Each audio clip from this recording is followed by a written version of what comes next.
Yes, yung taas na kamay niya ay yung minute hand. So ito yung minute hand. Opo, yung taas.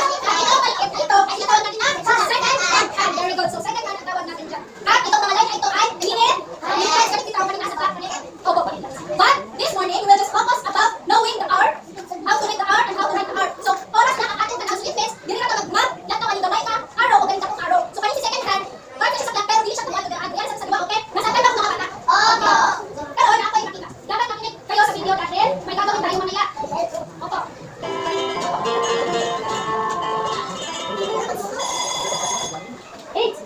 Kimo tira sa video, sa ilang daw, minute hand, nasa 12, at ilang hour hand nasa 5. Sige lang, kung saan ka na timelines? Alas 5 or 5 o'clock. So, paano nga natin isulat yung 5 o'clock? Sa akin, teacher? Paano ba natin isulat yung 5 o'clock? Ayan, ang sarki. Galing mo na natin ito. Isulat tayo ba? Sulatan. Continue mo na natin para malamis. Oo, tama ba